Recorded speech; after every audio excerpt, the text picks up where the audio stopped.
The City of Toronto has revoked the license for the Toronto Eritrean Festival after a violent protest yesterday left 9 people injured.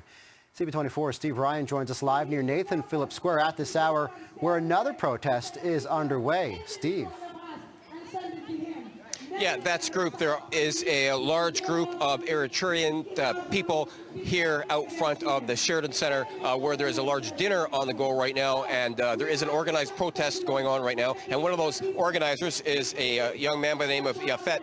Thank you for your time. First off, tell me what happened yesterday at Earls Court Park. The idea was for us to go and march there and have a peaceful demonstration. And when we got there, we were met with sticks and rocks, and somebody had a knife, and they had metal poles, and they were hitting us from the gazebo, and from there it just went out of control. What was the gathering about yesterday before you got there? What did you understand it to be? It's advertised as a cultural Eritrean festival, but in actuality it's how they collect proceeds and funds to send back home to fund wars and to fund child soldiers and to fund jails and to fund all kinds of illegal things. So what's going on at the Sheridan Center today? So tonight they're going to have a private party where they sell tickets, and the same thing, the proceeds go back home, where there's an imposed 2% diaspora tax for everyone living outside of Eritrea. So you pay this tax to the government as an act of solidarity with the dictatorship.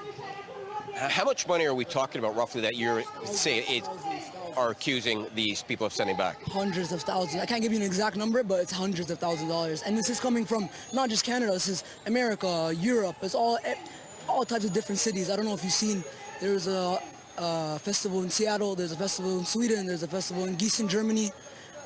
There was supposed to be a festival in the UK, but the London Herald's Council canceled it. So it's coming from all parts of the country. Lastly, there's a dinner going on right now. What is it that you and these other protesters are hoping to accomplish? We're hoping for it to get canceled, hopefully. We're hoping the Sheraton cancels their event.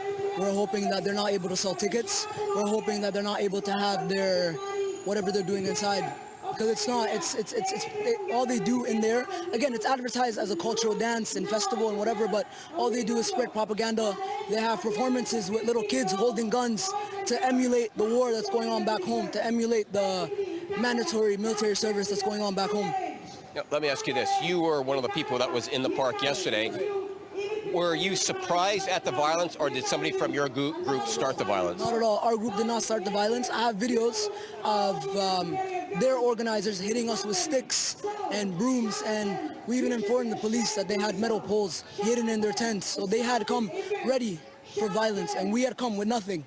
We came with nothing. We came with flags and signs. So very quickly, what would your message be to people watching this so they understand? I'm extremely disappointed in what happened yesterday. We're not violent people. We didn't come there to start violence. It's extremely sad that that's what it came down to. But I'm hoping that everyone understands where we're coming from. We're not just fighting a dictatorship. We're fighting for thousands of prisoners who are in jail. We don't know where they are. There's no court. There's no trial. There's no jury. There's nothing. They just get arrested and that's it. They disappear. We're fighting against mandatory military service. Me, if I was in grade 11, I would be in the military right now. Imagine if you have a kid who's in grade 11 and he's in the military, training in the forests and the mountains to be a child soldier. That's what it is. We're fighting against that. Our priests a bunch of people are arrested. People are dying. I don't know if you've heard of these migrant boats with a bunch of immigrants on them drowning. That's all Eritreans trying to flee the country. That's what we're fighting against. We're not here for violence. We're protesting for human rights. Thank you for doing this, and stay safe. So. Thank you. I'll send it back to you. Steve Ryan reporting live for us this afternoon. Steve, thanks so much.